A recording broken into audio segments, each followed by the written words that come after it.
What's up, guys? Natty Bros here, and today I'm going to talk about something that I have so many of my friends and people who don't know arm wrestling ask me is, aren't I going to break my arm?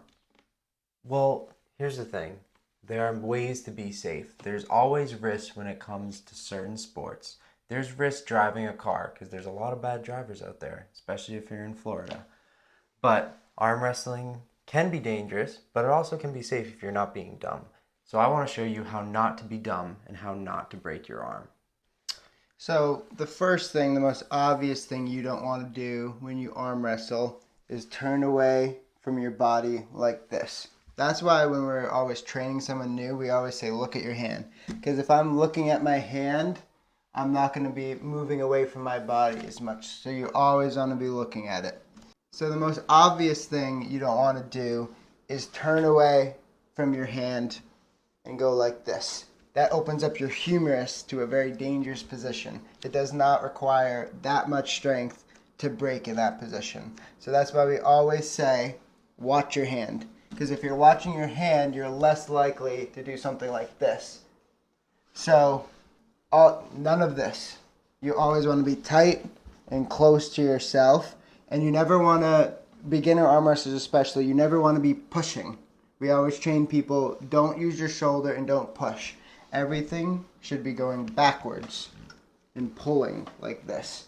If you train like that for the first few months or year, then you will not get injured.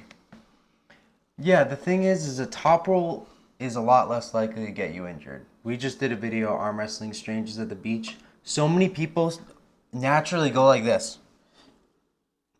And it was scaring me. Like, I kept telling them, stop pushing. And the way that I did that is I said, think of a hammer curl. Because a lot of people have done a hammer curl at the gym. You're trying to get your knuckle up here. And if all I'm doing is this, no matter what he does, so just pin me as I'm doing this. Like, I'm not really going to get hurt. A big misconception in arm wrestling is people think their forearms and wrists are going to snap and break.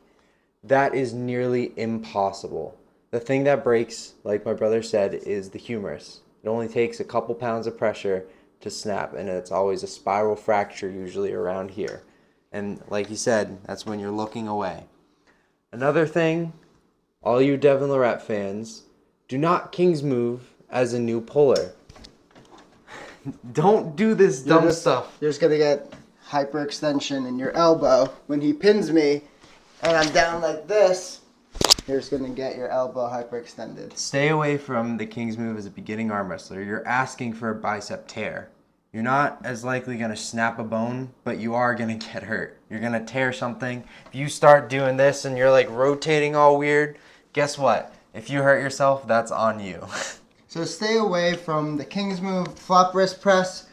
Don't train that at the beginning. Really all you want to be doing is training either a hook and you're still pulling backwards, or a top roll pulling backwards. No forward or sideways motion. Another thing is you need to properly warm up. A lot of people, they just go in and they go like this for 20 seconds and then they're like, all right, let's go. And then they just dive inside going 110%. Do a proper warm up. Grab a band, grab a 10, 15 pound dumbbell, do some curls, get some blood flow, because if there's blood flow in here, you're less likely to get injured. You're less likely to hurt yourself. Yeah, so that's for your tendons, your muscles, all of that stuff. Because you can also not only break your arm, you can also hurt your tendon in your elbows or your bicep tendon or something like that. So you want to avoid that. While tendonitis isn't necessarily a permanent injury, it is something that can prohibit you from training, from living your everyday life. And a big reason for that, especially in America, is that people overtrain way too much on the table. No pain, no gain. That is an awful mentality to have, in my opinion, and most of the best arm wrestlers' opinions. Again, Devin Lorette can pull for 5 hours a day. You cannot. All right? I'm just going to put it right there. You need to rest. You need to get conditioned over time. And if you're consistent, you're less likely to get hurt. Those are the main things that I want to say. If you want to become a great arm wrestler like me, I'm kidding, I'm not great, then you'll do what I say. Natty Bros out.